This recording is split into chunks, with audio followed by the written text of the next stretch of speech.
Bom, bom dia a todos e todas, senhoras e senhores, autoridades, colegas, companheiros e companheiras. É uma honra iniciar a primeira sessão do Grupo de Análise e Relações Internacionais da Universidade Estadual da Paraíba, com a presença do embaixador, ministro, cidadão Celso Amorim. Então, queria primeiro agradecer. Para nós é uma honra, uma glória e uma alegria tê-lo aqui conosco. Todos nós agradecemos a presença do embaixador ministro. Depois agradecer a presença de todos e todos presentes, e de forma especial a reitora Marlene, todo o corpo de funcionários da Universidade Estadual da Paraíba, os nossos alunos que fizeram com que essa reunião fosse possível. Bom, eu vou tentar ser bem breve, porque, como vocês já sabem, o embaixador, hoje ministro, está com uma série de ligações, está recebendo uma série de ligações para resolver questões administrativas, de posse, sua ida a Brasília possivelmente hoje, etc. Então eu vou encurtar muito o que eu iria comentar com vocês. Primeiro, que o GAPRE é uma iniciativa da Universidade Estadual da Paraíba que visa criar um espaço de formação, de intercâmbio de experiências e de sensibilização dos movimentos sociais, das organizações não governamentais, do setor empresarial e do poder público para as relações internacionais. Então, essa é uma primeira reunião. Se isso for interessante, se os segmentos sociais, o poder público achar que isso vale a pena, que isso deve prosseguir, então nós devemos sentar com calma, não hoje, num outro momento, para ver de que forma o GAPRE pode se operacionalizar. Tá? A discussão está aberta, esse é um primeiro momento de reflexão desse espaço. Espero seguir conversando com cada um de vocês para amadurecer essa ideia.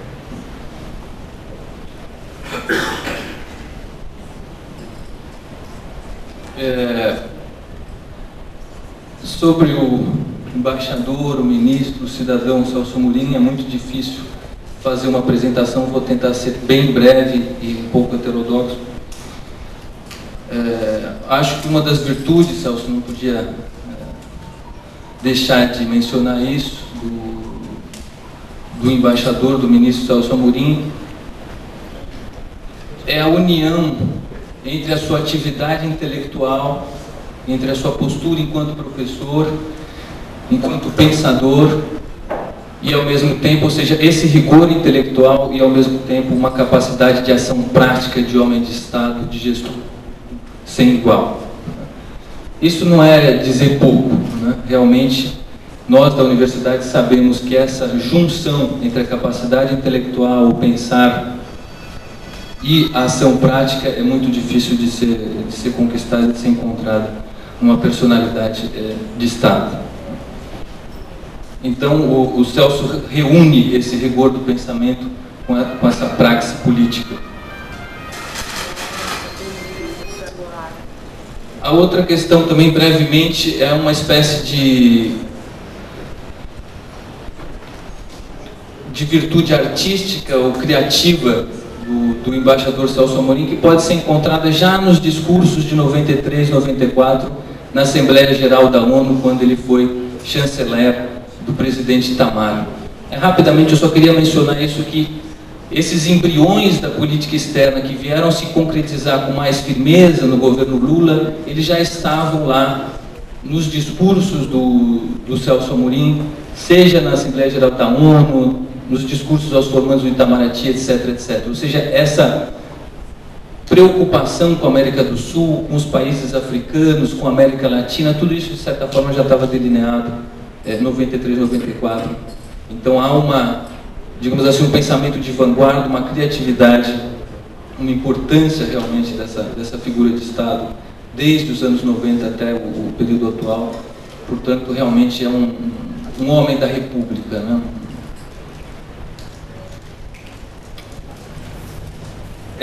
Essa criatividade, que talvez pelo seu gosto e pelo cinema, sua relação com o cinema, com as artes.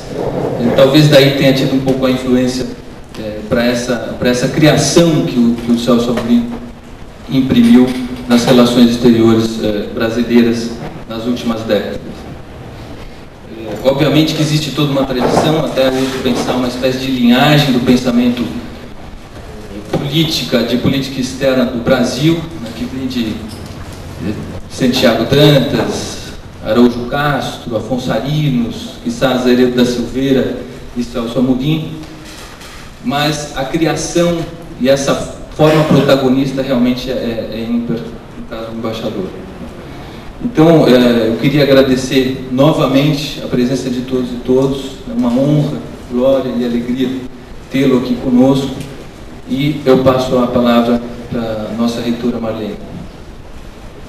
Muito obrigada, bom dia a todos, bom dia, ministro, seja bem-vindo à Paraíba e, primeiro, em nome da UEPB, agradecer o convite feito a todas as entidades, as instituições, para se fazer presente neste momento. Ontem à noite, quando recebemos a notícia do nosso embaixador, que hoje está com o ministro, foi uma satisfação dupla. Primeiro, pelo trabalho que todos nós, reconhecidamente, sabemos do nosso ministro Celso Amorim. Foi considerado o melhor chanceler do mundo, eu creio que do ano de 2009. Eu também vou evitar de fazer uma fala longa por uma questão muito objetiva. É óbvio que o tempo do ministro hoje, a cada minuto, vale um outro tempo. Aí o tempo é relativo, por uma questão óbvia. Mas eu só gostaria, ministro, de colocar a ousadia um pouco e para vocês também apresentar um pouco rapidamente a Universidade Estadual da Paraíba. Uma instituição de 45 anos, vocês estão recebendo um selo comemorativo. É uma instituição que nasceu uma autarquia municipal, em 87 é transformada numa universidade estadual, e em 2004 ela ganha um instrumento que fez com que mudasse mais radicalmente a face da universidade, que foi um instrumento, foi uma lei garantindo a autonomia financeira da Universidade Estadual da Paraíba. Isso serve de elemento porque a universidade, a ciência brasileira precisa sair de um patamar, precisa olhar mais e precisa ser tratada como uma política do governo que não pode ficar atrelada a uma repartição ou a lógica de uma repartição pública. Então nós poderemos ou estaremos aí correndo risco de atrasar esse desenvolvimento através da ciência e da tecnologia. Então, esta universidade, em 2004, que não tinha um só programa estricto sensu, nem mestrado, nem doutorado, em 6 anos ela consegue 15 programas, todos recomendados e reconhecidos pela CAPES, seus primeiros doutorados, e conseguimos a ousadia de ter o primeiro curso de relações internacionais na Paraíba, como graduação, mas temos a primeira pós-graduação, o primeiro mestrado do Norte e Nordeste. Porque entendíamos desde aquele momento que era importante essa discussão na Paraíba e qualificar o corpo, pessoas para enfrentar esse debate. Na outra ponta, e eu encerro porque eu não vou perder a oportunidade de ter tantos segmentos sociais e o ministro, de colocar sucintamente uma resolução que nós aprovamos no dia 26 de julho, que eu acredito que daqui a 20 anos, talvez, a Paraíba seguramente será outra. Nós temos na nossa base uma discussão seríssima no Nordeste, mais precisamente no Estado, com a questão do índice de analfabetos no nosso Estado, tanto urbano como rural. Nós temos, se colocarmos no conjunto aqueles conceitos de analfabeto total, funcional, etc., nós passamos seguramente da casa dos 47%. E a UEPB, que é uma universidade do Estado, financiada pelo povo da Paraíba, 100% financiada pelo povo, ela cria um componente curricular chamado Fundamentos Teóricos e Metodológicos do letramento para os cursos de licenciatura como obrigatório, o componente é obrigatório, e para o bacharelado como componente optativo. O que é que significa isso? Na prática, este aluno da licenciatura, e hoje nós temos 18 mil alunos, potencialmente, eles só irão concluir os seus cursos de licenciatura quando alfabetizar ou estando numa sala de aula, fazendo o que nós chamamos, que a gente diz, o letramento é algo para além da alfabetização. Então, este componente, no dia 26 de julho, seguramente irá também ser uma contribuição desta universidade.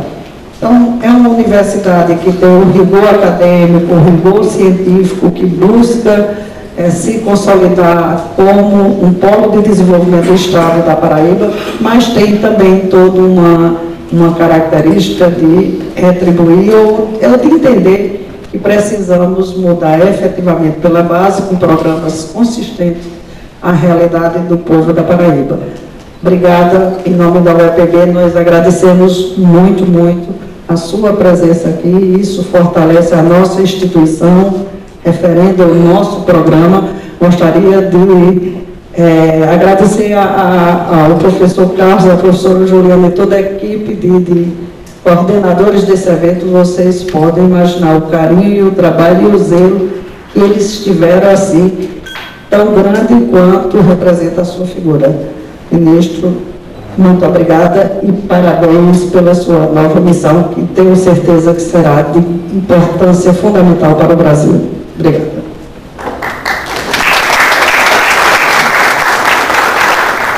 Eu passo a palavra para as considerações do secretário de Educação da Paraíba, em representação do governador Ricardo Coutinho, Afonso Escopulha. Bom dia a todos, bom dia, ministro. Os agradecimentos já foram feitos, mas eu acho que a gente não custa mais em nome da Secretaria de Educação do Estado e em nome particular do governador Ricardo Coutinho, que felizmente, com uma agenda em Brasília, não pôde estar presente nessa ocasião. Eu queria dizer 2, 3 coisas que, se for possível, depois a gente, pensando exatamente no intelectual que foi ressaltado no começo dessa mesa, poderia, num certo momento, ter a reflexão também do ministro Celso Amorim. O Brasil virou protagonista internacional, protagonista no sentido exato do termo, sobre a batuta do ministro Celso Amorim, e esse reconhecimento é visível. Nós vivemos numa época caracterizada como globalização, ou eu gostaria melhor dizendo de chamá-la de globalização, como Ulrich Beck chama, para tentar, ao mesmo tempo, entender que as relações internacionais têm uma dupla face, ou talvez até uma única face, em relação ao que acontece localmente, né? E eu gostaria de inserir isso rapidamente, que papel ou quais papéis que a educação e a escolarização, e no caso a educação da Paraíba, teria nessas relações que envolvem o local e o global, né? Como a nossa reitora acaba de dizer, nós, por exemplo, estamos em parceria, focando com muito vigor a questão, por exemplo, do analfabetismo, e esse é um compromisso de governo, mas claro que todos que estão aqui entendem que esse não é só um compromisso local, é um compromisso que transcende a Paraíba. Por outro lado, a gente, na Secretaria de Educação, focaliza muito o ensino médio em relação ao trabalho. E todo mundo sabe que as relações de trabalho, as relações de emprego, etc., mudaram muito nesses últimos anos. Talvez seja um dos setores que mais existiram mudanças, justamente com a questão da globalização, não é? Costuma-se dizer que o mundo do trabalho virou de ponta cabeça, e quem faz educação está sempre perguntando, e aí, o que é que a gente vai fazer? Não é? A escola que, por exemplo, preparou para o trabalho e mal preparado com a ótica da Revolução Industrial, já não dá mais para continuar nesse sentido. Então, para que lado que a gente vai? Um dos lados, por exemplo, é o empreendedorismo na educação e depois dos egressos das escolas de maneira geral. O que eu queria ressaltar é que esse é um ponto absolutamente chave para entender, na minha visão, as relações internacionais que não existem em si mesmas, mas que só ganham essa dimensão quando elas têm a interface com o local. A última coisa que eu gostaria de acrescentar é que o protagonismo brasileiro no mundo tem como uma das suas identidades a diversidade. E essa diversidade não poderia estar melhor representada que hoje de manhã nessa mesa, com todos os órgãos, as instituições, os movimentos sociais que compõem essa diversidade e que, como ministro das Relações Exteriores, o nosso embaixador teve a visão de protagonista do Brasil a partir dessa identidade. Durante muito tempo, vocês sabem que essa identidade tentou ser escondida, e um dos protagonismos brasileiros no mundo foi ressaltado a partir exatamente do contrário, de mostrar essa diversidade e de mostrar como é que essa diversidade representa a nossa identidade maior, e esse é mais um atributo, mais um elogio ao trabalho do ministro Celso Amorim. Eu queria, com essas palavras, repetir as boas-vindas em nome do governo do Estado ao ministro, que essa seja a primeira de muitas vezes, né, de retorno à Paraíba, e essa maravilha do Niemeyer para a gente ter o contexto adequado para isso. Obrigado.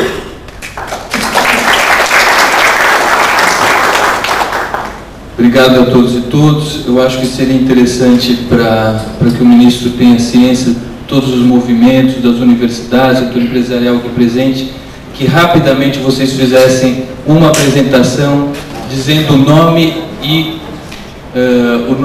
a instituição que está representando. Por favor, de forma rápida. Acho que não vamos conseguir terminar a reunião como planejado, com uma participação mais efetiva dos movimentos, dos segmentos do poder público, mas eu acho que seria interessante essa apresentação para a gente ter a dimensão da representatividade da sociedade paraibana aqui presente. Então, por favor, de forma breve, obrigado.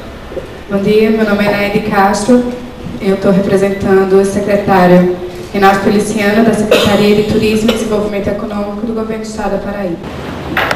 Bom dia, eu sou Runilda Claudino, eu sou proreitora de Finanças da Universidade Estadual da Paraíba.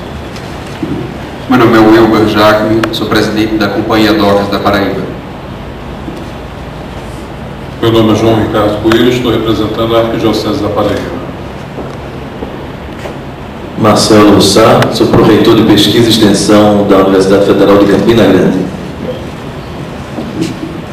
Meu nome é Michel François Fossi, da Assessoria Internacional da Federal de Campina Grande, representando o senhor reitor Thompson Fernandes.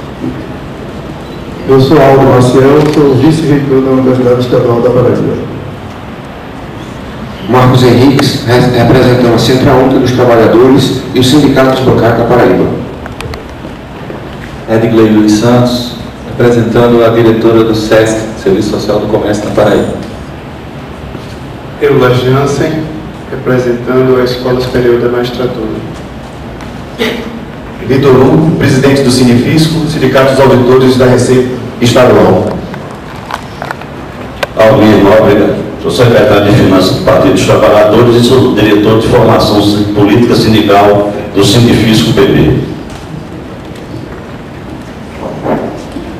Félix Augusto Rodrigues, assessor para Ações Internacionais da Universidade Federal da Paraíba. Ariosvaldo Diniz, diretor do Centro de Ciências Humanas e Letras e Artes da Universidade Federal da Paraíba e aqui representando o professor Romulo Polari, reitor da UFPB. Júlio Rafael, Sebrae. Itapuã Boto Targino, diretor institucional do Tribunal de Justiça, representando o presidente desembargador Abraão Lincoln. Bom dia, pastor Silvio Fernandes, Comunidade Evangélica da Paraíba. De Lei, Movimento Sem Terra e da Via Campesina. Luiz Lima, Sindicato dos Trabalhadores em Assistência Técnica e Extensão Rural na Paraíba. Ione Medeiros, do Senai da Paraíba. Carlinda Medeiros Leite, representando a Federação do Estado da Paraíba. Aldon Bezerra Cavalcante, presidente da Ordem dos Advogados Seccional do Estado da Paraíba. Bom dia a todos e todas. Cícera Romeu, articuladora política do Centro da Mulher 8 de Março. Bom dia, Socorro Pimentel, coordenadora do Movimento Negro Organizado da Paraíba. Leon Araújo, promotora de pesquisa, inovação e pós-graduação do IFPB. Verônica Limonça, assessora internacional do IFPB. Kelly Gorek, coordenadora do Grupo IAOB, representando as comunidades tradicionais de terreiro. Carlos Domingues, pesquisador da Embrapa Rodão, chefe de pesquisa, representando o presidente da Embrapa, Pedro Arras, e nosso chefe da unidade. Presidente Garcia, diretor-geral da Fundação Parque Ecológico da Paraíba. Romulo Araújo, pró-reitor de Integração e Desenvolvimento Estadual do EPB. Meu nome é Felipe Reis, sou professor da mestrado e da graduação de RI da UEPB. Paulo Puma, coordenador da graduação de Relações Internacionais. Ubira Mapita, representando o pró-reitor de Recursos Humanos da UEPB, Sandri Gonzaga de Melo. Henrique Altemani, mestrado em Relações Internacionais da Universidade Estadual da Paraíba. César de Braga Leite Filho, conselheiro do Ministério das Relações Exteriores, lotado no Escritório de Relações da Região Nordeste. Saulo Farias, cônsul do Panamá em Recife. Aparecida Ramos, secretária de Desenvolvimento Humano do Estado da Paraíba.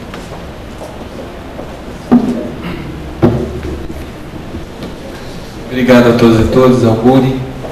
Passo a palavra para o embaixador ministro Celso Maria. Bem, em primeiro lugar, um grande prazer estar aqui na Paraíba, João Pessoa, no dia do aniversário da cidade. Me sinto duplamente homenageado por essa circunstância. Está bem? Estão ouvindo bem? Bom,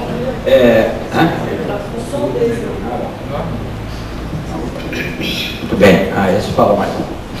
Então, novamente, queria agradecer à reitora, não só por suas palavras, mas pelo convite, transmitido através do Carlos Henrique, e também os secretários aqui, inclusive o secretário de Educação representando o governador. Obviamente não posso mencionar um por um, porque são muitas pessoas, mas é um grande prazer ver um leque tão amplo da sociedade, de órgãos do governo, de várias entidades. Não vejo ninguém da área militar. Eu acho que essa parte...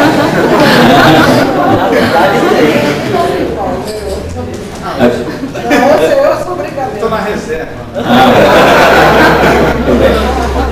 E, bom, antes de começar, eu vou pedir um favor, que essas 4 primeiras, não sei se isso vai trabalhar a televisão, mas que essas 2 ou 3 que ficam aqui bem de frente para mim, fechem, porque senão eu não vejo o rosto das pessoas que ficam ofuscadas pelo sol. Eu acho que mesmo assim continuará suficientemente claro, mas isso, eu gosto muito de ver isso, o rosto das pessoas com quem eu estou falando. Olha, como vocês sabem, eu estou num momento de uma certa transição, né?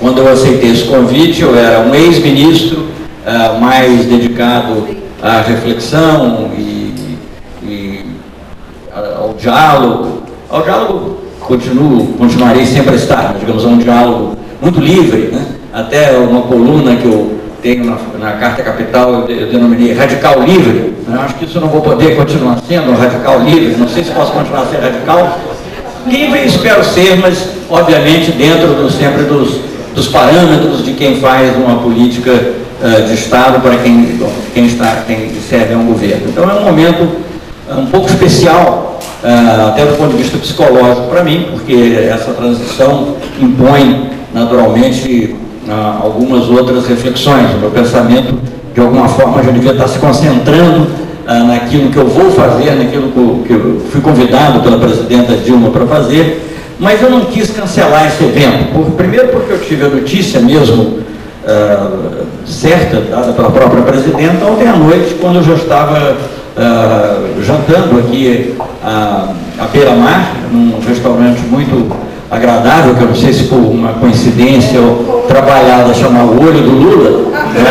Mas enfim, o fato é que eu estava lá jantando quando a presidenta me chamou e me convidou. E achei que já era, digamos, seria muito indelicado desmarcar o evento, os dois eventos que eu teria um outro hoje à tarde, mas e ao mesmo tempo tiraria o prazer de estar com essas pessoas. Mas naturalmente não posso também deixar de dizer a vocês que minhas reflexões agora, elas talvez não sejam tão excitantes quanto talvez pudessem ser se eu estivesse falando como uma pessoa, digamos, que está de fora do governo. Mas de qualquer maneira eu vou procurar também ser breve. Eu me desculpo previamente se houver alguma interrupção, eu já até dei instruções, não é qualquer telefonema que eu vou receber, mas naturalmente se for o telefonema do Palácio ou de alguém que eu tenha que receber, obviamente, eu quando fui, uma época da minha vida presidente da Embrafilme, eu dizia para minha secretária que tinha 3 N's, que eram as alegações que ela tinha que passar diretamente, era mãe, mulher e ministro. Hoje, infelizmente, minha mãe já não é viva, minha mulher é uma das pessoas que eu indiquei que eu teria que atender, e a presidenta, ou algo que tenha diretamente a ver com as providências administrativas para a minha posse, que provavelmente será na segunda-feira. Mas como já está no Diário Oficial, já sou ministro da Defesa, embora no ano passado, eu sinto essa situação um pouco peculiar e de certa maneira, esdrúxula de falar sobre um tema de uma perspectiva diferente daquela que eu provavelmente terei, do ponto de vista funcional, dos próximos, enfim, no futuro próximo. Evidentemente também não é uma diferença tão grande, porque tendo servido 8 anos como ministro das Relações Exteriores do presidente Lula e 1 ano e meio com o presidente Itamar Franco, lidei muito com as questões de defesa e com as questões que dizem respeito à estratégia nacional, que de alguma maneira se casam, e concretamente também em questões como a do Haiti, para citar apenas uma das operações de paz, a mais talvez relevante em que nós estivemos envolvidos até hoje, eu lidei diretamente também com as Forças Armadas, claro que sempre respeitando a competência do Ministério da Defesa. Bem, mas então eu vou tentar, digamos, de uma maneira breve, resumir um pouco o que eu acho que há de mais importante na política externa desses últimos 8 anos e os desafios que existem, e vou fazer isso até, digamos, pedindo desculpas assim virtuais, porque eu não pude falar com ele do ministro Patriota, porque evidentemente, mais uma vez, uma coisa é falar como um observador, outra coisa é falar como um membro do governo, que terei cuidado, sem perder talvez a franqueza e o rigor analítico que me foi imputado. Eu diria o seguinte, como já foi dito aqui, o Brasil mudou de patamar nas relações internacionais nos últimos 8 anos. Isso não há dúvida sobre isso. É até interessante que muitos críticos da política externa, eles aceitam isso. E até quando eles têm que criticar alguma ação atual, dizem, não, o Brasil agora está num outro patamar, não pode fazer tal coisa, não deve fazer tal coisa. O que é curioso, porque quando a gente dizia que a gente ia passar para um outro patamar, eles diziam, isso é megalomania, o Brasil tem que cuidar aqui das suas coisinhas e não pode se aventurar em projetos mais ambiciosos. Mas isso não há dúvida. Então, o que basicamente foi responsável por essa mudança? De uma maneira muito sumária, eu descreveria. Bom, primeiro é a consolidação da democracia. Eu acho que o Brasil, nos últimos 20 e poucos anos, consolidou a democracia, o que é algo absolutamente extraordinário e fundamental para a nossa ação internacional. Acho que o professor Carlos Henrique citou aqui, entre outros, o ministro Araújo Castro, que foi o último ministro João Goulart, e ele costumava dizer, já depois desse período, que o Brasil tinha hipotecas na sua política externa. Então, uma das hipotecas era essa, a falta de democracia. Quer dizer, você não podia falar muito alto sobre certas coisas porque você tinha telhado de vidro em muitos sentidos, né? Então, a consolidação da democracia foi um aspecto fundamental para o respeito que os outros países têm pelo Brasil, além de, naturalmente, ter contribuído de forma decisiva para o aumento da autoestima dos brasileiros, o que também é um fator importante para a nossa ação internacional. Esse é um processo longo, ele não se iniciou no governo Lula, ele vem de longa data, desde o governo Sarney, foi se aprofundando, tivemos uma eleição presidencial, o primeiro presidente eleito por voto direto sofreu impeachment, isso também era um outro trauma que poderia ter acarretado um retrocesso, mas o Brasil soube viver esses momentos e soube transpor esses momentos e a cada dia foi consolidando essa sua vocação democrática. Outro elemento que é importante também, não se pode desconhecer, é o fato de que o Brasil, de 20 anos para cá, 15 anos para cá, passou a ter uma economia estável e, mais recentemente, com crescimento econômico. Isso também é importante. Eu vivi uma grande parte da minha vida adulta, e de criança também, mas da minha vida adulta, já com criança você percebia isso, que a mesada não dava no fim do mês, a inflação. Eu creio que, a exceção de um ano em que houve um dado que depois foi contestado, eu me lembro já na minha vida adulta de um ano em que a gente tem tido uma inflação de menos de 20% ou 30%. Teve um ano que disseram que era 14%, mas depois corrigiram. E sendo que algumas vezes mais de 100%. Então isso é uma fonte de instabilidade, e de instabilidade não só financeira, mas isso gera também uma instabilidade psicológica, gera uma atitude de necessária timidez diante das relações internacionais. Então esse também foi outro passo importante que se consolidou, objeto primeiro de ação do governo do presidente Itamar Franco, em que eu tive a oportunidade de trabalhar.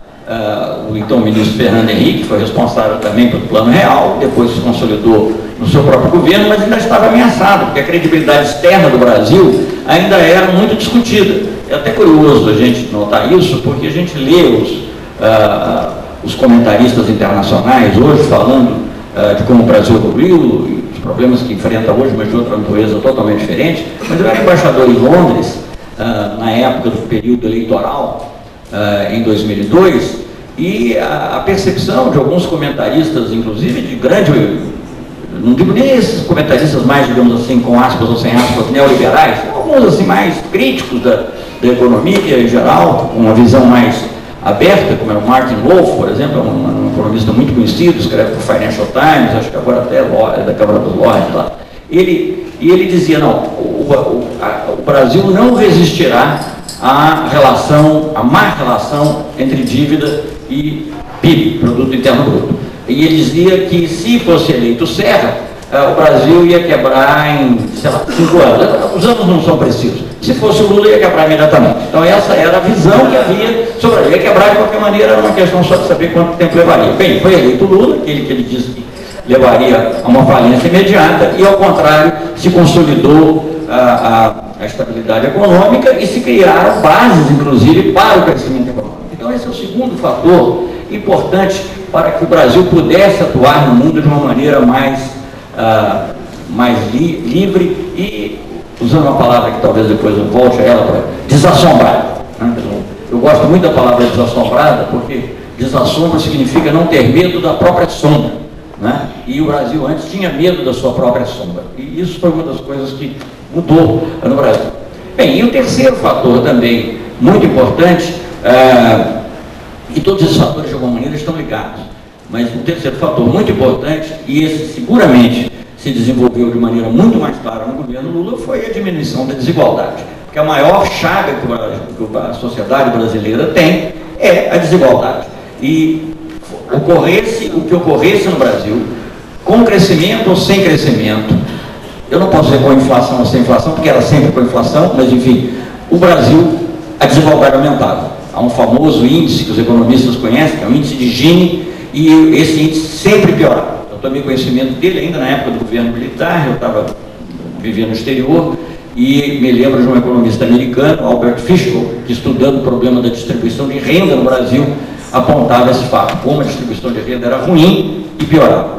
Bem, eu acho que essa mudança talvez tenha sido de todas, claro, o crescimento, a consolidação da democracia, o diálogo com os movimentos sociais, há muitos outros aspectos, mas essa consciência de que era preciso diminuir a desigualdade no Brasil, desigualdade de gênero, de raça, de classes sociais, e a consciência disso e o fato de que isso tenha sido mudado na prática, não só os 30 milhões que passaram para a classe média, mas a diminuição da pobreza extrema, eu acho também que foi um fator fundamental para a mudança de percepção que o Brasil, de que o Brasil é objeto no mundo.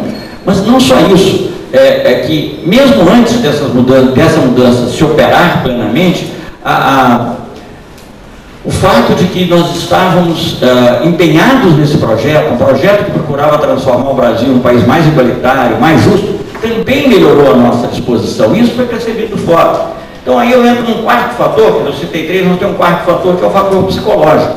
E é muito importante, sobretudo na política externa, você não pode desprezar o fator psicológico, que é a autoestima.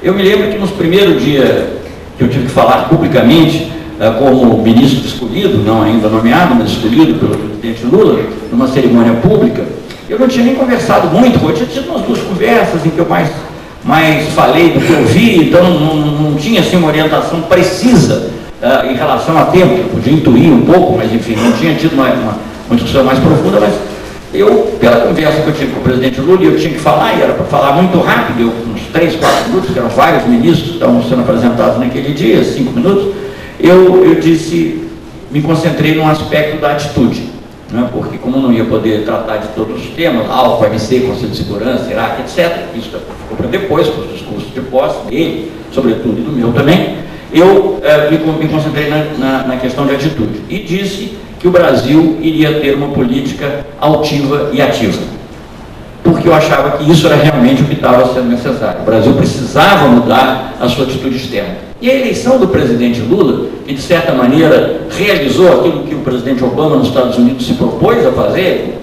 não sabemos ainda se realizará ou não, mas o fato assim, sim, podemos, a eleição do presidente Lula já representava isso, ela não teve slogan, mas poderia ter tido. Nós podemos eleger um operário metalúrgico, líder de um partido dos trabalhadores, líder sindical, como presidente da República, e nós podemos, com essa pessoa, com esse líder, transformar o Brasil. Então essa percepção de que isso estava acontecendo, de que isso ia acontecer, sem dúvida foi talvez o fato mais importante, pelo menos no meu espírito, para poder atuar na política externa. Porque de início, claro que havia temas como a ALCA, que já eram polêmicos, havia outras questões que eram da ordem do dia, como o Iraque, mas na realidade, se eu fosse tomar tema por tema, eu não teria ainda uma definição completa de tudo que poderia mudar na política externa. Tinha a noção de que certas coisas tinham que ser certas coisas tinham que ser objeto de uma nova ênfase, né? A integração da América do Sul, por exemplo, pouco se falava de América do Sul. Em geral, se falava mais de América Latina, né, que na realidade é América Latina e Caribe, que é, digamos, um ideal, inclusive, que está consagrado na nossa Constituição, mas operacionalmente, a curto e médio prazo, nós não podemos pensar em integrar toda a América Latina e Caribe, nós temos que integrar aquilo que é integrável, na medida do possível, que é a América do Sul. Por isso a ênfase durante todo o governo Lula, sem desprezar a América Latina e Caribe, pelo contrário, presidente Lula fez a primeira reunião de líderes da América Latina e Caribe, não muito longe daqui, quer dizer, não muito longe para quem vem lá do sul, na costa do Sauípe, dos líderes, presidentes, chefes de governo e de Estado da América Latina e Caribe. Foi a primeira. Então e ele visitou, fez reuniões específicas com o Caribe, nossa presença mesmo no Haiti, enfim, com relações muito boas com outros países, Cuba, óbvio, México também. Então não é que não tenha tido interesse, mas integração de imediato tinha que ser o que dá para integrar, talvez, que é a América do Sul. Então, esse aspecto era óbvio. Outro aspecto que era óbvio era que a ALCA que estava sendo negociada tinha que ser redefinida. Não se tratava, digamos, só de rejeitar a ALCA em qualquer hipótese. Se pudesse transformar a ALCA numa negociação que fosse para nós aceitável, que preservasse a nossa capacidade de desenvolvimento industrial, tão importante, está se revelando agora, novamente, com essas ações recentes do governo, capacidade de fazer compras governamentais sem estar sujeito a um ou outro tipo de regra, capacidade de dar incentivos à indústria de várias formas, enfim. Então, aí, obviamente, era necessário ter uma rediscussão das bases em que a ALCA estava colocada. Nós tentamos fazer, depois não deu certo, e a ALCA hoje em dia é história. Mas, de qualquer maneira, havia essa necessidade. Isso era óbvio, havia uma necessidade óbvia do Brasil ter uma postura em relação a uma ameaça iminente de invasão do Iraque, e nós tivemos essa postura. E havia também, digamos assim, a percepção de que as nossas relações com a África tinham ficado desprezadas nos últimos anos. Claro que se você perguntasse a qualquer ministro, vamos ser justos aqui com os meus antecessores mesmo, eles todos diriam, não, o Brasil tem muito interesse na África, mas acontece que tinha um interesse que era teórico, abstrato. Na hora de viajar, viajava para Paris, viajava para Londres, viajava para Nova York, e não viajava para a África. Eu não vou fazer a contabilidade, nem interessa, mas se você comparar o número de vezes que o presidente Lula esteve na África, o número de países que ele visitou, provavelmente não, eu diria certamente mais do que todos os antecessores somados. E o número de vezes em que eu estive na África, também nunca fiz essa conta, deve estar por aí também em relação aos meus antecessores. Eu visitei todos os países que o presidente Lula visitou e ainda alguns outros, naturalmente, na minha função de ministro do exterior, sendo que alguns, várias vezes. Então isso também era uma coisa evidente que precisava mudar. Mas outros aspectos foram surgindo com o tempo. Né? Como é que o Brasil se posiciona em relação à questão da rodada de Doha, da Organização Mundial do Comércio? Nós tínhamos consciência de que o principal problema que a rodada de Doha tinha que resolver era o problema dos subsídios agrícolas, que prejudicam muito tanto a grande propriedade quanto a pequena propriedade nos países em desenvolvimento. E por isso, por ter essa consciência, justamente porque o Brasil se compõe desses dois lados, de alguma forma, nós pudemos armar uma coalizão, a qual recebeu também o nome de G20, não é o G20 depois dos presidentes, mas e que teve uma grande influência nas discussões da rodada de Doha da Organização Mundial de Comércio. Essa foi talvez o primeiro ato assim, claro, em que o Brasil, já tinha havido algumas ações em relação à ALCA, mas o primeiro ato público, internacionalmente visto e percebido, de que o Brasil disse que veio. O governo Lula disse que veio nas relações internacionais, quando criou esse G20 e disse, nós não vamos aceitar um mau acordo. Porque o hábito era esse, a União Europeia e os Estados Unidos faziam um acordo entre eles, depois eles chamavam o Canadá e o Japão, formavam um grupo que eles chamavam de Quad, que era uma espécie de G4, e depois então os outros iam indo, ficar, tem essa coisinha aqui que a gente pode oferecer para a Índia, isso aqui para o Brasil, muito pouco, em geral, como eu vi, eu fui negociador da rodada do Uruguai durante um tempo, porque fui embaixador em Genebra, e não estou falando, portanto, isso em crítica a ninguém, era a contingência da vida, e às vezes você queria endurecer uma posição um pouco, e um telefonema direto para o presidente da República, e você recebia uma ordem, olha, a maneira era aí. Então, evidentemente, as limitações eram muito grandes. E em Cancún nós pudemos organizar esse grupo, resistir à pressão, que era muito grande, porque é muito difícil numa negociação comercial você chegar e dizer assim, não, esse acordo não serve, e nós não vamos permitir que ele ocorra. Você precisa ter, porque a dinâmica toda da negociação, que já vinha vindo de algum tempo, leva no sentido contrário. E nós fizemos isso, fomos muito criticados pela mídia brasileira, pela mídia internacional, mas hoje todos reconhecem que isso foi fundamental para mudar o perfil da Organização Mundial de Comércio. Infelizmente, para outros talvez não, mas enfim, a rodada de Doha não concluiu, mas pelo menos nós não concluímos uma rodada que fosse negativa para nós. E temos a esperança de algum dia, quem sabe, quando houver melhor liderança nos países ricos, que a gente possa concluir concluir uma rodada que beneficie, não tanto o Brasil, mas países mais pobres, países da África. Por exemplo, eu visitei, a Embrapa aqui, eu visitei inúmeros países africanos, mas eu visitei vários países que fazem parte do que é chamado os 4 do algodão, a sigla em inglês, Cotton 4. Aliás, algodão aqui, alguns deles vieram aqui na Paraíba, inclusive, ver os trabalhos da Embrapa. E esses países sofrem terrivelmente com os subsídios dos Estados Unidos e da União Europeia, mas sobretudo dos Estados Unidos, nesse caso. E não adianta plantar e você dar assistência técnica, porque você não consegue competir com o Tesouro Americano. Né? Só lá os republicanos e os democratas é que conseguem competir com o Tesouro Americano. Nós não temos condição. Então a eliminação dos subsídios agrícolas, tem subsídios europeus também muito importantes em outras áreas, nessa e em outras, açúcar, por exemplo. Então a eliminação, ou pelo menos a redução substancial desses subsídios era um aspecto fundamental, e isso não fazia parte do Acordo de Cancún. E nós tivemos que dizer, olha, assim não vamos fazer.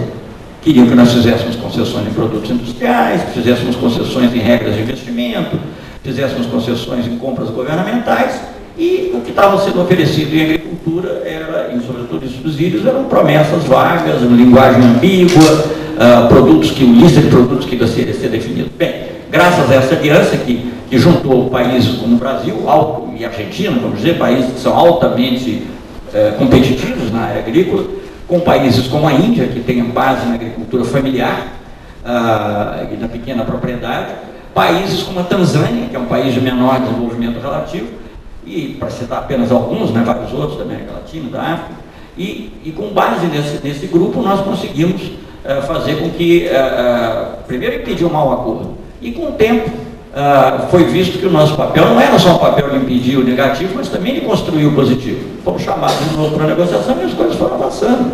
Enfim, não vou contar a história da Roda Dor, porque é uma coisa muito monótona e todo mundo vai dormir antes de eu chegar no meio do capítulo, mas só para dizer, quer dizer, várias coisas positivas ocorreram, como, por exemplo, o compromisso com a eliminação total dos subsídios de exportação, faz parte dos acordos de Hong Kong, foram em 2005, depois surgiram complicações várias, sobretudo na transição do presidente Bush e do presidente Obama, e não se conseguiu concluir a rodada até hoje, veio a crise do Lehman Brothers, se tornou ainda mais delicada a situação, agora são outras crises, então não sei quando ocorrerá, mas no dia que ocorrer, não será aquela rodada negativa para o Brasil, que adiará a solução dos problemas que estavam colocados.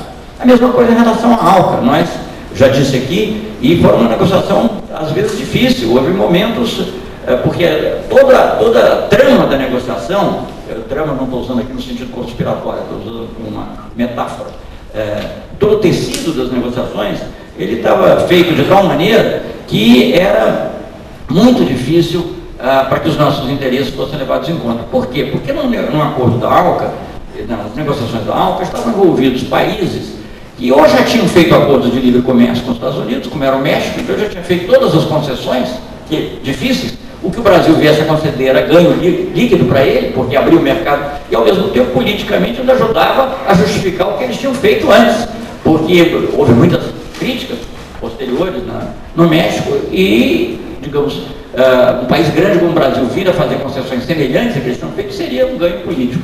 E outros países também, porque eram países muito pequenos, eu não tenho nenhum, longe de mim, desprezo pelos países pequenos, mas a verdade é que, do ponto de vista econômico, eles têm interesse num produto. Quer dizer, uma pequena cota de açúcar, uma pequena cota de produtos têxteis é suficiente para que um país da América Central, por exemplo, se dê por satisfeito.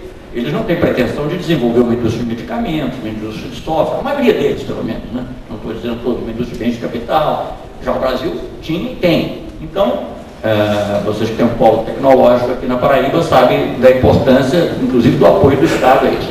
Bem, então eu diria que essas ações iniciais e outras, como a criação de novos fóruns de discussão, como o Fórum IBAS, Índia, Brasil, África do Sul, foi criado, a sugestão surgiu no segundo dia de governo, juntando 3 países em desenvolvimento, 3 democracias, multirraciais, uma em cada, com seus problemas, mas multirraciais, multiétnicas, multiculturais, uma em cada continente do mundo em desenvolvimento. Tudo isso foram coisas muito importantes que foram feitas no governo Lula. Depois a abertura para os países árabes, a cúpula do Brasil, país árabe, aqui que foi, o Brasil tem 10 milhões de descendentes de árabes, e nós fizemos isso sem hostilizar Israel, quer dizer, claro que nós defendemos os legítimos direitos do povo palestino, como defendemos até de maneira mais enfática. O Brasil reconheceu o Estado palestino nos últimos dias, eu diria, do governo do presidente Lula, nos últimos meses, depois já, inclusive, da eleição.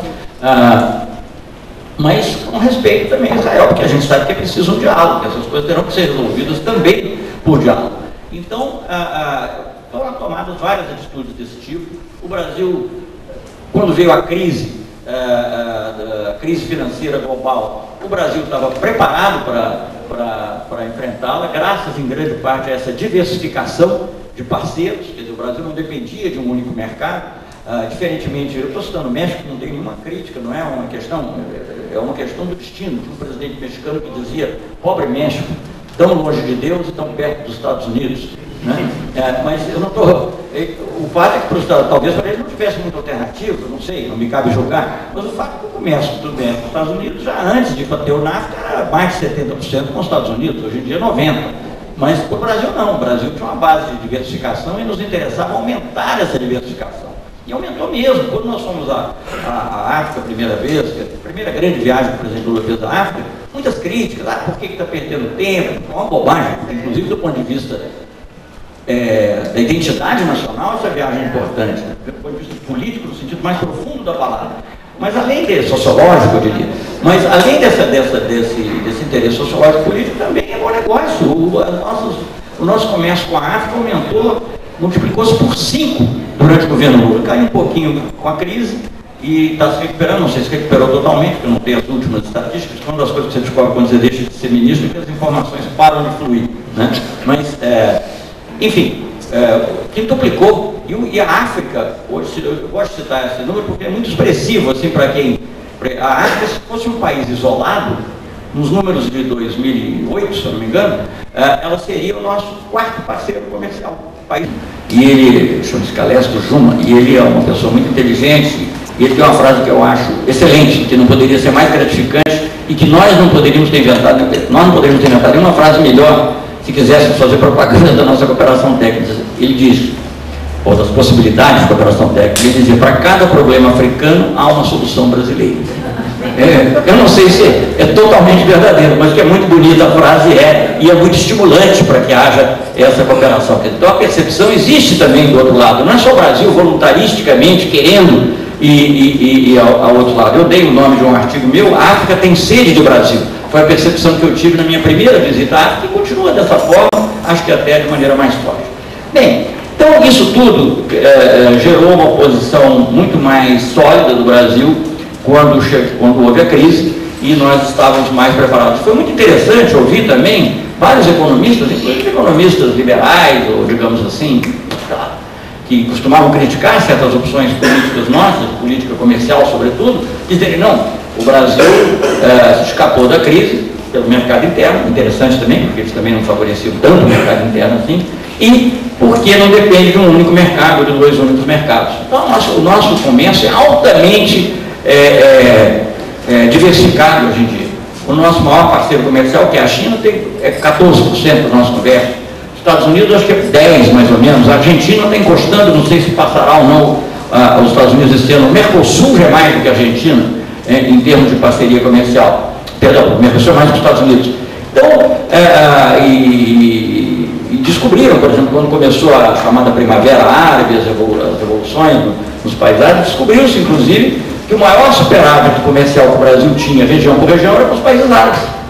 Também tinha sido objeto de: olha, isso aqui é bobagem, o presidente Lula querendo aparecer, enfim, e agora essas coisas todas revelaram também as suas vantagens concretas. Obviamente que isso não é a única coisa da política, nem necessariamente a principal, mas é também algo importante. Então, graças a isso tudo, e com isso eu concluo, a percepção do Brasil mudou a tal ponto que há poucas semanas, acho que umas 2 semanas atrás, 3 talvez no máximo, um órgão americano, um órgão muito conhecido, que é o professor Alpermani, que é meu colega da UNB, não sei se é um colega da UNB, sabe disso, que é o Council on Foreign Relations, o Conselho de Relações Internacionais e Relações Exteriores, criou uma força-tarefa para estudar o Brasil e para ver fazer recomendações sobre o Brasil.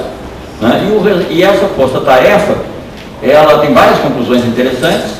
Isso deve existir num site aí, para quem quiser consultar, Council on Foreign Relations, mas em inglês apenas, até seria útil que fosse traduzido.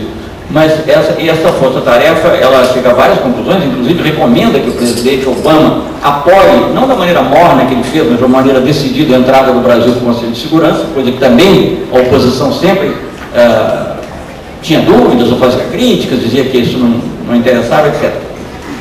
Não só isso, mas ele tem uma frase que é interessantíssima, que é assim: os Estados Unidos têm que se ajustar ao novo papel global do Brasil.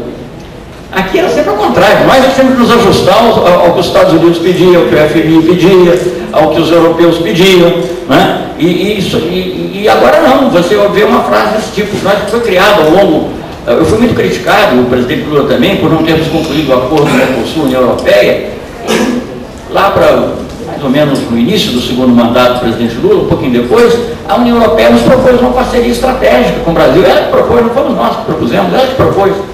Em suma, então a percepção que existe hoje no mundo do Brasil é totalmente diferente. Eu acho que a percepção dos brasileiros também, eu, nesses meses em que estive na planície, digamos assim, pude, na planície mesmo, né, porque eu moro no Rio de Janeiro, então eu estive longe do Planalto, pude conviver com vários setores da sociedade, e eu percebo que existe essa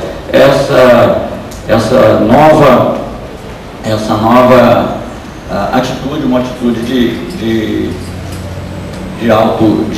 de autoestima, e eu acho que isso mudou para sempre a face com que o Brasil é visto no mundo. Não quer dizer que outros problemas não surjam, que outras dificuldades não apareçam, mas eu acho que o Brasil mudou, e mudou graças ao povo brasileiro, que enfrentou essas coisas todas. Não foram dádivas do governo, foram conquistas, muitas delas, a batalha pela igualdade, mesmo a luta de combate à inflação e à democracia, foram conquistas do povo brasileiro. Claro que aqui e ali alguns líderes, como o presidente Lula, agora a presidenta Dilma e outros, encarnaram essa luta. Mas é isso que eu queria dizer acima de tudo, e dizer que na minha nova função eu pretendo também continuar ouvindo a sociedade, como fiz, em certa medida, na medida do possível, no Ministério das Relações Exteriores. O fato de você tratar uma política de Estado não quer dizer que você não esteja tratando de assuntos de interesse da sociedade, do povo brasileiro. Muito obrigado.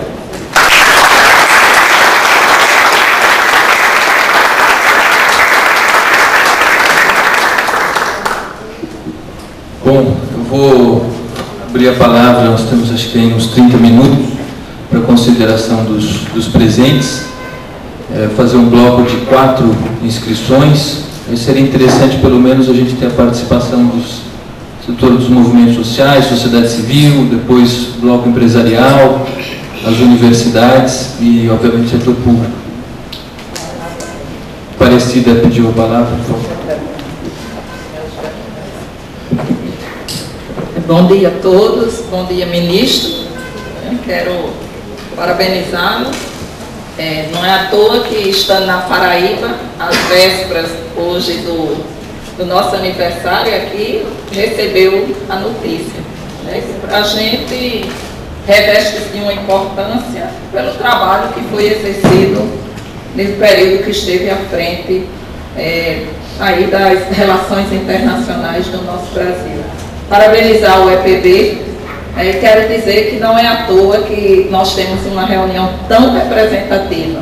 Poderíamos estar aqui na condição formal de cumprir uma agenda do governo do Estado, mas, como podem ver, tem representação das igrejas, das universidades, do movimento dos trabalhadores, movimentos sociais, o que significa que o interlocutor tem legitimidade e credibilidade. Trazê-lo pelas mãos da UEPB é algo que também eu gostaria de destacar. Não é à toa que a UEPB o traz e o faz no entendimento e quando convida tudo, e é muito bom que seja a universidade, porque nós temos aqui a UEPB, a UFPB, a UFCG, são universidades públicas, e no estado da Paraíba, essas universidades, mais do que qualquer estado do Brasil, elas possuem um papel fundamental, né? Papel fundamental como indutora do desenvolvimento econômico e social do Estado. Então, o EPB está de parabéns, né? Quero aí dizer da importância do evento. Eu achei importante a fala e eu gostaria de dizer que o Brasil tem vivido, eu diria, dos 10 anos, 15 anos para cá, um processo de grandes transformações. Né? Transformações que eu gostaria de destacar, que tem assumido, em especial nas relações internacionais, ele tem aparecido, eu acho que esse é o grande ganho, não reproduzindo fala de outros, mas dizendo que tem, que pode falar e tem o que falar. Esse é o grande elemento da política internacional. E eu diria, vou puxar aí um termo que foi colocado aí, o da desassombração. É importante aparecer, a gente só se desassombra quando a gente fala com a própria voz, e não através dos outros. Eu gostaria de colocar aí puxando um pouco para a área que eu estou à frente, o desenvolvimento humano, ou seja, o homem na sua integralidade, a questão dos direitos humanos e o problema da miséria. Talvez o Brasil só tenha se desassombrado frente a outros países quando ele assumiu que no Brasil sim tinha miséria e que nós precisávamos dar conta dela. E a miséria tratada não meramente como uma questão ética, como uma questão moral, mas a miséria sendo tratada da seguinte forma: não existe desenvolvimento econômico, e a história deste país prova isso, onde boa parte da nossa população ela esteja totalmente fora de qualquer crescimento econômico. Então, trazer essas pessoas, trazer esses que hoje nós poderíamos dizer são 16 milhões, mas já foram 40, né, para o Procende, para o cenário, e dizer o seguinte: ó, sem vocês não há aquecimento econômico interno. Portanto, isso tem uma consequência direta nas relações internacionais. Então, é fundamental o desafio da pobreza extrema estar colocado. A Paraíba é o 4º estado. Se a Paraíba não cumprir as metas, e esse é o grande desafio nosso, a presidenta Dilma não cumpre a meta nacional, né, porque aqui tem um número importante a ser colocado. Eu gostaria de finalizar minha fala dizendo que nós, o governo do estado da Paraíba, está assumindo esse desafio, entendendo, Marlene, que a miséria na Paraíba passa necessariamente por uma ação, uma gestão transversal entre os diversos órgãos, inclusive as universidades. Eu não posso incluir pessoas meramente distribuir renda, que é um dos eixos, mas é um eixo. Eu costumo dizer assim, quando eu estou colocando uma pessoa no Bolsa Família, a minha preocupação já é, tenho que tirá-la. Por quê? Passa pela educação. Eu não posso incluir sem a educação, porque esses pobres são analfabetos, desdentados, desqualificados profissionalmente, e a reversão disso é tarefa de Estado, tarefa de todos nós. Muito obrigada.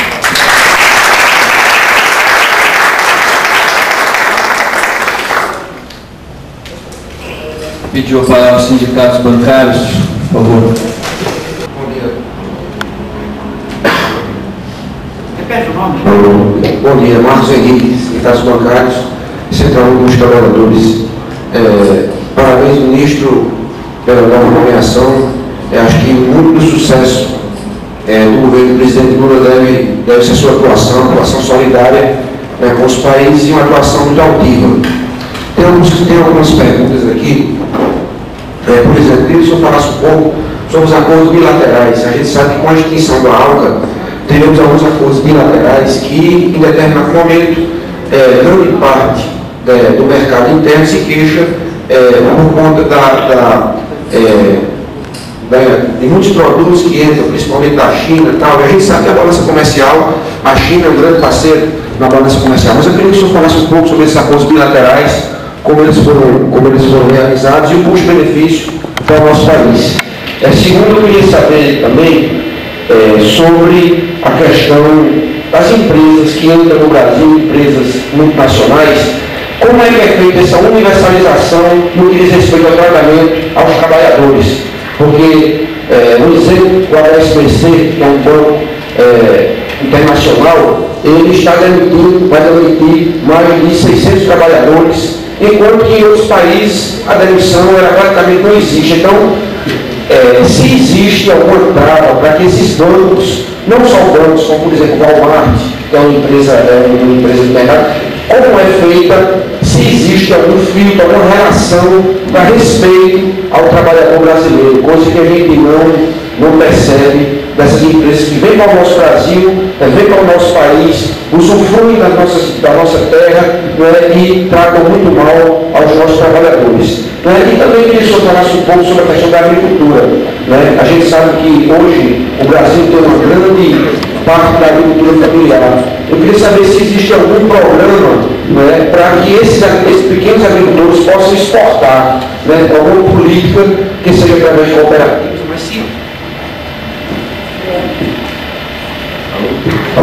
Mas se existe alguma política no sentido de favorecer esses pequenos trabalhadores. E por mais, agradecer o convite dos movimentos, acho que os movimentos sociais estão muito bem representados aqui, e queria parabenizar e desejar muito boa sorte na sua nova missão. Muito obrigado.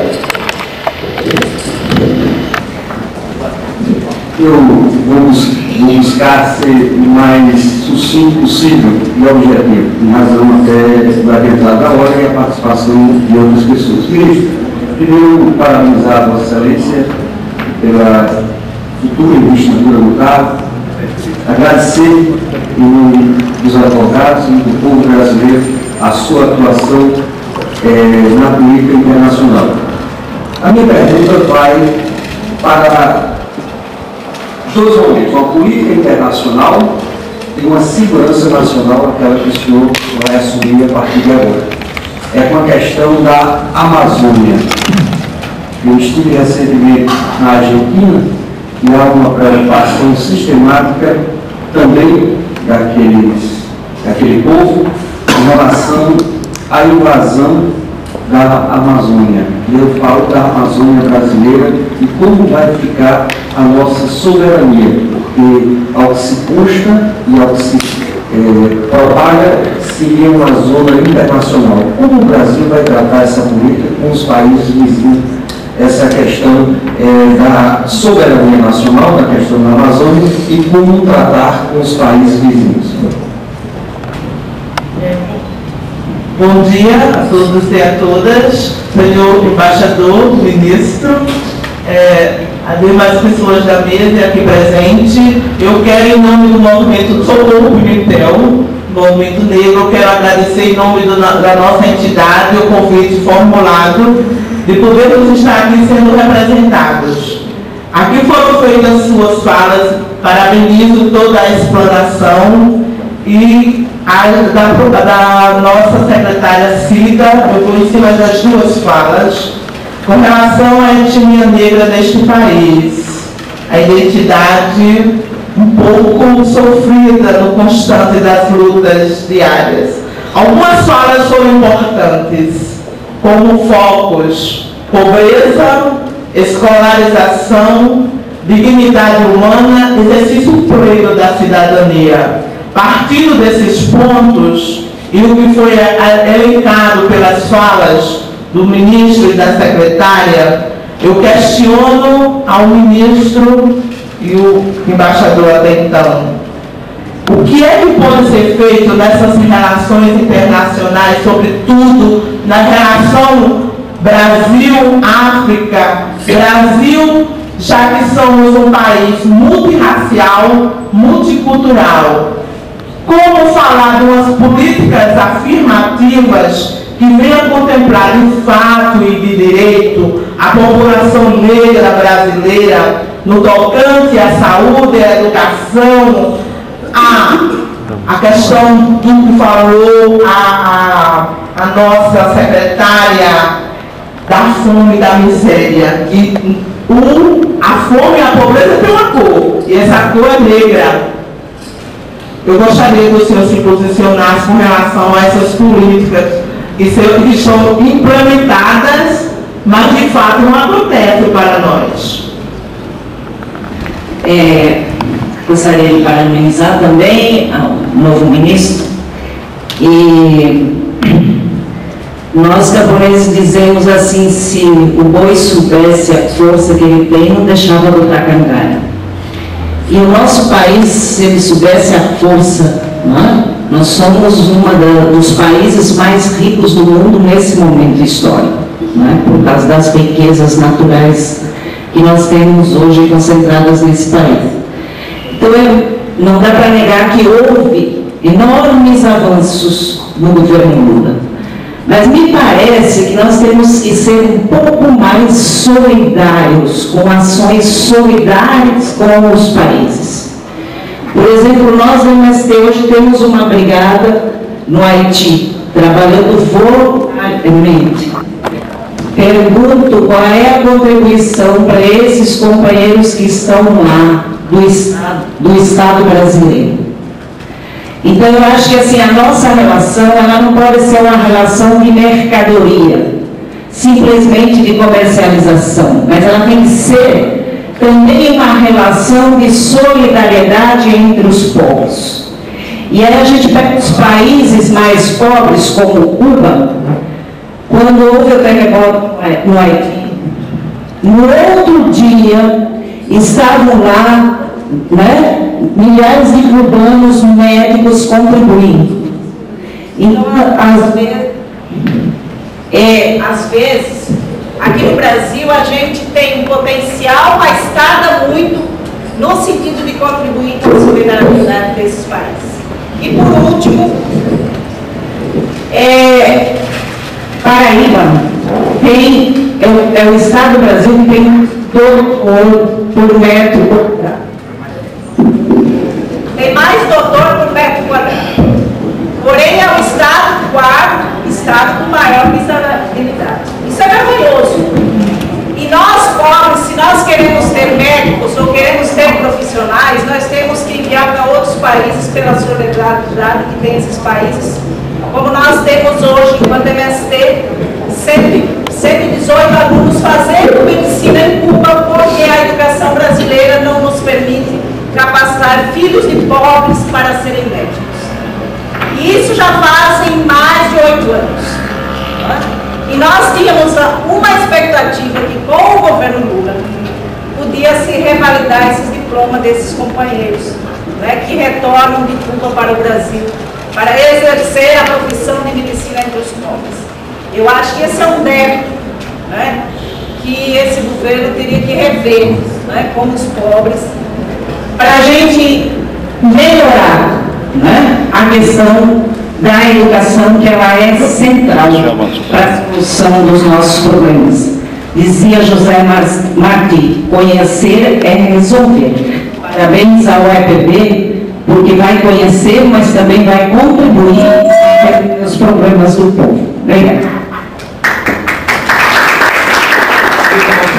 Que o senhor falasse a respeito da participação do Brasil na independência do Timor-Leste. E a segunda participação era comunicar a Vossa Excelência que o Tribunal de Justiça acaba de prestar homenagem ao grande paraibano Epitácio Pessoa, que serviu aos 3 poderes deste país, restaurando e reabrindo o Museu e a Cripta de Epitácio Pessoa. Noutra oportunidade, gostaríamos de convidá-lo para fazer uma visita ao Museu e à Cripta. Muito obrigado. Eu acho. Passo a palavra então imediatamente para o ministro. Bem,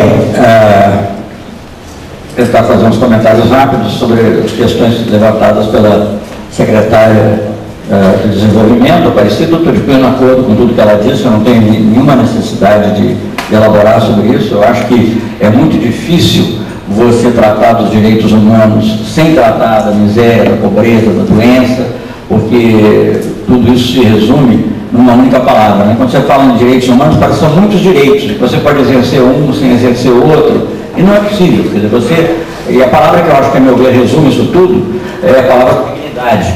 Né? Então, eu acho que para você ter uma vida com dignidade, você tem que ter liberdade de expressão, você não pode ser preso por suas opiniões, muito menos torturado, mas não pode também sofrer fome, miséria, não ter acesso a medicamentos em preços baratos. Então, eu acho que isso tudo faz um conjunto. É claro que o Brasil tem tarefas enormes pela frente ainda para resolver.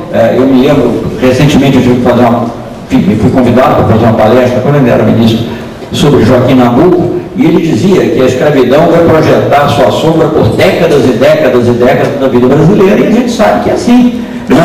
A escravidão realmente criou um estigma de desigualdade que atinge principalmente o negro, mas não só o negro, quer dizer, na realidade tornou um paradigma de convívio social, que na realidade não é um convívio, mas que aos poucos está sendo modificado. Mas toma tempo, mas temos que nos esforçar ao máximo, eu estou de pleno acordo que a educação tem um papel central nisso tudo, porque a educação é que vai possibilitar uma integração verdadeira. Não vou me alongar porque estou apenas concordando com o que disse a secretária.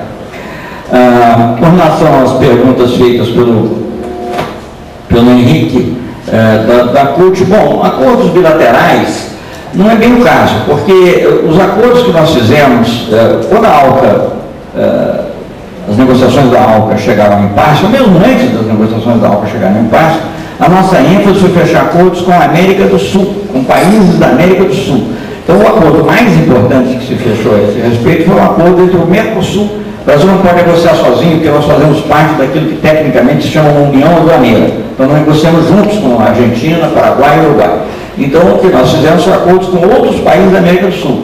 E se você for olhar também, o nosso comércio com esse país aumentou muitíssimo e, diferentemente do que ocorre em outros casos, inclusive da China, como você mencionou, com grande participação de manufaturas nas exportações brasileiras, o que significa também empregos no Brasil. A questão da China não tem a ver com nenhum acordo. Inclusive, foi muito propalado na época que teria causado problema o Brasil ter declarado a China economia de mercado. Isso nunca foi sequer regulamentado, de modo que isso não é o que afeta. O que afeta são as condições, provavelmente, de trabalho da China, as condições de cuidado ou não com o meio ambiente, o problema cambial, que agravou muito nos anos recentes, porque a China manteve uma política de manter a sua moeda atrelada ao dólar, e com isso também se beneficiou da desvalorização do dólar em relação ao mercado brasileiro. Mas não se deve a nenhum acordo bilateral. Pelo contrário, eu acho que nós, não só no caso da ALCA, na prática, para nós, não é que ele fosse um acordo bilateral, mas para nós o que interessava, tanto pelo lado positivo quanto pelo lado negativo, era os Estados Unidos. E o fato de não termos feito um acordo da ALCA da maneira que estava feito, proposto, e também não termos concluído da maneira como estava colocado um acordo com a União Europeia, apesar de termos sofrido muita crítica, porque toda a opinião, digamos, sábia no Brasil achava que nós tínhamos que acelerar e que era errado colocar nossas fichas na Organização Mundial do Comércio. Se nós tivéssemos fechado esses acordos da maneira como eles estavam colocados, digamos, em 2003, 2004, 2005, o impacto da crise financeira sobre nós teria sido muitíssimo maior. Quer dizer, uma das razões pelas quais a crise não foi tão forte, porque nós fortalecemos o mercado interno, como eu já disse, com ações que talvez não pudéssemos tomar se tivéssemos fechado aqueles acordos, e também, não digo todas, mas algumas, e também porque nós diversificamos os nossos parceiros. Agora, sem dúvida, existe um problema efetivo, no caso da China e dos Estados Unidos. As pessoas falam muito da China, mas nos Estados Unidos tem hoje um superávit comercial com o Brasil que é da ordem de 8 bilhões de dólares. É o maior superávit que os Estados Unidos têm com o mundo, porque os outros dois que aparecem na frente, que são Hong Kong e Holanda, na realidade não são Hong Kong. Hong Kong é uma passagem para a China e para outros lugares, e a Holanda também é uma passagem para toda a Europa Central, o Porto de Rotterdam, como vocês sabem. Então, na realidade, parece que o país que está próximo do Brasil em matéria desse tipo de déficit em relação aos Estados Unidos, que é superado para eles, é a Austrália. Mas, então não é só a China, quer dizer, o problema aí é um pouco mais estrutural, por isso que o nosso ministro da Fazenda tem falado tantas vezes em guerra cambial, em desalinhamento de moedas. Isso não faz parte da minha pasta, eu me vizinho de sugerir qual é a solução, mas eu acho que o que foi feito agora na política industrial vai nessa direção. Se vai conseguir fazer tudo, se vai ser preciso mais, o tempo dirá. De qualquer maneira, vai nessa direção. Com relação às condições de trabalho das multinacionais, não há rigor, quer dizer, há os acordos da OIT, quando se trata, não especificamente para as multinacionais, os acordos da OIT, eles obrigam os países, né? Mas, independentemente dos acordos da OIT, as multinacionais são obrigadas a seguir a legislação brasileira. Elas não têm como deixar de fazê-lo. Se há defeitos na legislação brasileira que permitem ações aqui que elas não podem em outros lugares, nós temos que trabalhar pelas lutas trabalhistas modificar isso. Isso não é propriamente objeto de um acordo internacional. Dizer, olha, você não pode fazer aqui diferente do que você faz na Holanda. Eu acho que nós é que temos que fazer essa luta internamente, mudar a nossa legislação, se for o caso. Mas não sou, embora eu tenha sido até presidente do Conselho de Administração do OIT, mas na realidade o que se procura lá é melhorar o padrão de defesa dos trabalhadores em geral, né? Não especificamente para empresas multinacionais ou empresas nacionais. A nossa obrigação é mudar, atualizar a nossa legislação. Com relação aos agricultores, inclusive de pequeno porte, nós sempre procuramos atuar, não posso dizer que isso tenha sido perfeito, mas digamos, nós sempre procuramos ter, inclusive nas delegações brasileiras na OMC, vários representantes da sociedade civil, inclusive da agricultura familiar, e atuar sempre em conjunto com o Ministério do Desenvolvimento Agrário, que, digamos, filtrava e nos transmitia essas preocupações. Tanto assim que o Brasil pôde adotar, nas negociações da rodada de Doha, uma atitude que levava em conta também, não só os interesses do agronegócio, mas também da agricultura familiar. Nossa preocupação, por exemplo, com questões como dumping na área de lácteos e várias outras que eu talvez tivesse dificuldade assim de dizer. Agora, talvez ainda possa ser feito mais pela exportação. E, na realidade, hoje sabemos que a agricultura familiar brasileira, se não me engano, responde 70% do consumo de alimentos no Brasil, que é uma coisa extraordinária, porque ocupando uma área muito pequena, mas na exportação talvez ainda tenha que crescer mais. Agora, na exportação, nós temos que enfrentar a competição dos preços internacionais. Eu diria que nesse aspecto também, a principal medida que ajudaria, e aí ajuda tanto o agronegócio quanto a agricultura familiar, é a eliminação de subsídios. Porque, como eu digo, uma coisa é você competir com o produtor norte-americano ou com o produtor europeu. Outra coisa é você competir contra o tesouro americano ou competir contra os tesouros, que aí são muitos europeus. Bem, com relação à Amazônia e as preocupações de segurança nacional, eu acho que elas são totalmente legítimas, e eu diria até que não só pela biodiversidade, por tudo que nós temos lá a preservar, que nós é que devemos fazer, mas eu diria o seguinte: não é que nós não tenhamos que estar alertas, temos que estar alertas, tanto, digamos, nas fronteiras, quanto alerta do ponto de vista conceitual, na discussão global. Não podemos permitir que se discuta ou que se aluda sequer a uma possibilidade de internacionalização da Amazônia. Aliás, a Estratégia Nacional de Defesa, que foi feita no governo anterior, no governo do presidente Lula, da qual, naturalmente, os ministros das pastas, o ministro Jobim e o ministro de Assuntos Estratégicos, na época, que era o Mangabeira Uni, participaram mais ativamente, mas na qual o Itamaraty também esteve envolvido, menciona especificamente a Amazônia como objeto de preocupação. E essa preocupação, ela ainda deve se tornar mais forte, porque nós vemos que o recurso que está se tornando escasso no mundo é o recurso água. Né? E o Brasil tendo a abundância desse recurso água, e você volta e meia ver. Eu mesmo tenho participado nas reuniões, que acabei, não irei mais participar, mas enfim, sobre o tema da água, porque o tema da água é um tema complexo, fascinante, tem muitos aspectos interessantes, tem aspectos diplomáticos, quando se discute, por exemplo, bacias hidrográficas, mas tem um aspecto muito importante que é preservar a soberania sobre esses recursos. Né? E existem, às vezes, conceitos muito discutíveis, como, por exemplo, que são propalados. Não estou dizendo que eles foram aceitos, nem que eles serão aceitos, mas tratar da água como se fosse, assim, o que eles chamam um recurso global. Tem uma expressão em inglês, global commons, que é recursos globais, recursos da humanidade, digamos assim. Tudo bem, são da humanidade, mas são nossos em primeiro lugar, nós é que temos que cuidar deles. E eu acho que essa tem sido a atitude. Quer dizer, nós temos uma preocupação, sim, o governo tem uma preocupação muito forte com a sustentabilidade. Eu acho que é importante que tenha. Eu espero que o Ministério da Defesa também possa contribuir para essa preocupação legítima com a sustentabilidade, porque isso é parte do nosso patrimônio, mas somos nós que vamos cuidar dela. Podemos ter alguma cooperação internacional, se isso for conveniente. Por exemplo, tivemos até com a Noruega, onde acabou de ocorrer uma tremenda tragédia, tremendo ato terrorista, marcado também por esse estigma de preconceito, mas temos um programa com eles em que eles nos se comprometem a repassar recursos que têm que ser usados para desenvolvimento sustentável também, em função de desmatamento que deixou de haver. Isso é positivo, porque é uma coisa que nós fazemos pelo nosso interesse, eles não ditam as regras, somos nós que fazemos, mas se o resultado for X, que beneficia a nós, a humanidade, eles transferem recursos que nós investimos em outros projetos de desenvolvimento sustentável, mas não ter decisões totalmente soberanas a esse respeito.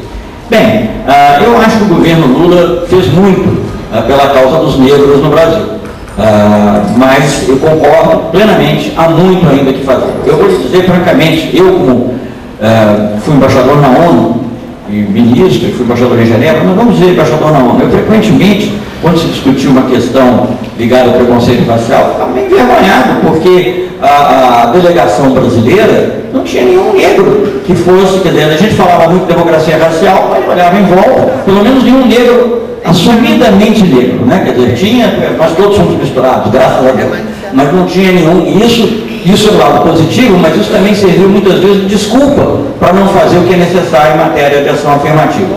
Então, a minha posição pessoal, eu acho que, digamos, não sei em que medida isso poderá ser aplicado às Forças Armadas, teria que estudar ainda, mas a minha posição pessoal sobre esse tema é que sim, nós temos que ter ações afirmativas. E eu ajudei a criar ou desenvolver algumas no próprio Itamaraty. Bolsas de estudos para estudantes afrodescendentes, e temos hoje, eu tinha um assessor no meu gabinete que não era assim, digamos, porque tinha assim, no passado no Brasil, como o nosso preconceito é muito mais de cor do que de raça no sentido antigo da palavra, vamos dizer, tinha sim pessoas que eram de alguma maneira mestiças, mas que eram a cor da pele, né, que a gente dizia, não, era aceita, mas ter negro mesmo, que evidente, era muito mais difícil. Isso está sendo superado. Eu tive no meu gabinete, agora aliás trabalho em Nova York, um assessor que é diplomata, ele passou no exame, não foi aceito assim, passou no exame, mas ele fez a bolsa, ele fez o curso, a bolsa se preparou, porque o problema da desigualdade é que ela se perpetua, não é? Porque você não tem condições de dar educação, não tem condições, e aí você, mesmo que não tenha uma discriminação formal, mesmo que você não proíba, a pessoa não tem condições de entrar. Então eu sempre dizia que isso não era um problema na realidade só de beneficiar a raça negra, digamos, ou beneficiar as minorias, mas era uma necessidade nossa, porque o Ministério das Relações Exteriores tem que ser representativo do povo brasileiro. Então isso eu acredito vale para todas as instâncias do Estado. Mas há muita coisa por fazer ainda. Para mencionar ainda uma última coisa que nós temos, o último ato administrativo da minha gestão foi uma portaria que criou, o exame do Instituto Rio Branco se divide em 3 fases, mas a primeira é que elimina mais candidatos, porque em geral são 8.000 candidatos e aí o número de vagas varia de ano a ano, mas estava sendo 100, esse ano vai ser menos, acho que no ano que vem deve voltar a ser um número expressivo. Mas enfim, a primeira fase reduz de 800 para 300. Então, nós criamos uma cota de pelo menos 10%, é o comecinho desses que 300, aliás, é uma cota adicional, 300 mais 30, pelo menos 30 teriam que ser negros. Né? Então, isso é um passo positivo e eu acho que demonstra uma atitude também anti-elitista da nossa administração. Mas eu concordo que tem muito o que fazer. Bem, com relação à solidariedade, eu estou de pleno acordo, eu acho que a nossa presença no Haiti, que foi muito, inclusive, às vezes criticada, ela no início, ela possibilitou o exercício efetivo da solidariedade pelos movimentos sociais, como é o caso lá do MST, e também por ações da Embrapa, por ações do MDA, por ações de outros órgãos. Os brasileiros estavam lá agindo na ocasião do terremoto, efetivamente. Existem projetos vários na área agrícola que nós desenvolvemos. E nós conseguimos incutir nessa operação de paz, que inicialmente visava apenas a ser uma operação de paz tradicional, para manter a segurança, um elemento de desenvolvimento, um elemento de ajuda humanitária que não estava presente. Claro que depois do terremoto a ajuda humanitária ficou mais óbvia. E a ajuda humanitária brasileira, pode talvez não ter, digamos assim, tido o mesmo número de cubanos, mas foi muito expressiva. E nós trabalhamos juntos com cubanos. Temos um projeto, aliás, curiosamente, Brasil, Cuba e Estados Unidos, na área médica no Haiti. Trabalhamos muito diretamente, hospitais que eram montados por brasileiros, nós dependíamos dos médicos cubanos. Então, nós não sei exatamente agora o número, mas um número expressivo de hospitais assim, de campanha foram postos de saúde, foram criados no Haiti. E obras também importantes, como uma obra de uma barragem. E não estamos fazendo isso por razões mercantis. Né? Pode ser que alguma empresa acabe ganhando algum dinheiro com isso, porque essas coisas acontecem, alguém tem que construir a barragem. Mas, de qualquer maneira, foi feito com recursos do Estado brasileiro, sem pedir nada de volta, sem cobrar juros, nem juros, nem sequer. Isso vai ter que ser completado, porque precisa de recursos complementares. Então, eu diria que nós temos feito, digamos, um avanço. Aliás, para mencionar algo que vai na linha do que a representante, não guardei seu nome, de Leide disse, do MST, disse, eu costumava, a propósito do próprio Haiti, dizer uma coisa que para mim me parece verdadeira, que não é preciso ser rico para ser solidário. Ao contrário, em geral os pobres são mais solidários, porque nós ouvimos muita crítica do tipo, nosso Brasil tem tanta pobreza, como é que vai guardar do Haiti? Não é isso, você tem que ser solidário e ao mesmo tempo resolver os seus problemas. Mas a solidariedade cria em si mesmo também um ânimo adicional para você resolver os seus problemas. Então, eu acho que são esses os pontos. Muito obrigado.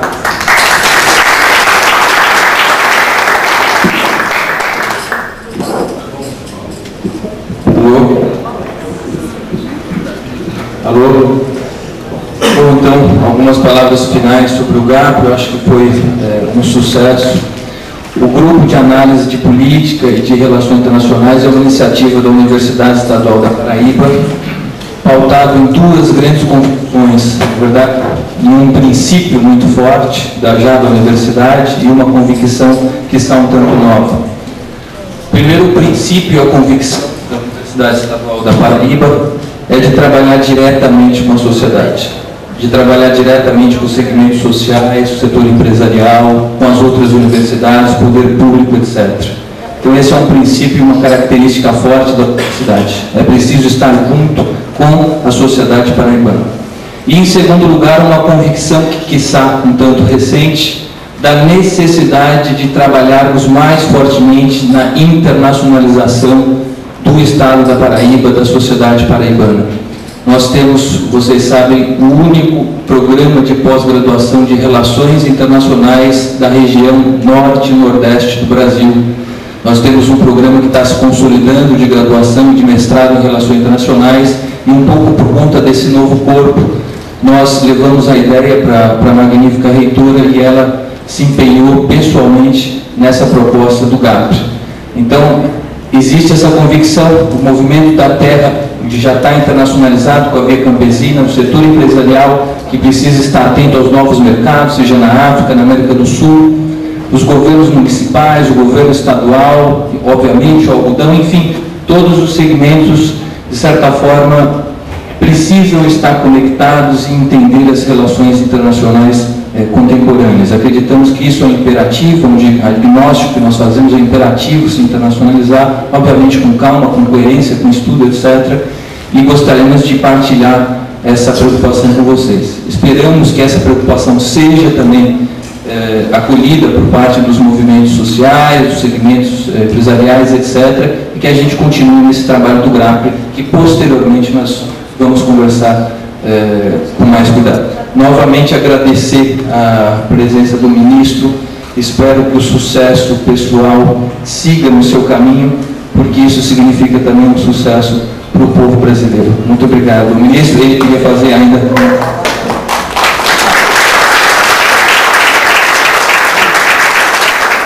Não, é porque eu só me limitei a responder as perguntas, mas eu queria também agradecer mais uma vez a recepção, dizer que foi um grande prazer para mim, espero que haja aqui uma guarnição, eu não conheço ainda bem, uma guarnição a ser visitada, que me traga aqui a Paraíba de alguma maneira e que me permita ter um outro diálogo desse tipo, já talvez tratando de uma visão mais propriamente da Defesa Nacional, que liga todas essas questões estratégicas. Se você me permitir só um último comentário, nós estamos aqui no Cabo Branco, não é isso? Podia ser Cabo Negro também, é Cabo Branco, né? Mas enfim, que é o extremo oriental do país, então talvez seja o ponto mais próximo da África. Então estamos aqui a menos de 4 horas de avião da África. E, no entanto, se você quiser ir à África hoje, você tem que fazer uma viagem de 20 e tantas horas, provavelmente, no caso da Paraíba, você ainda tem que ir para um lugar onde tenha voo para...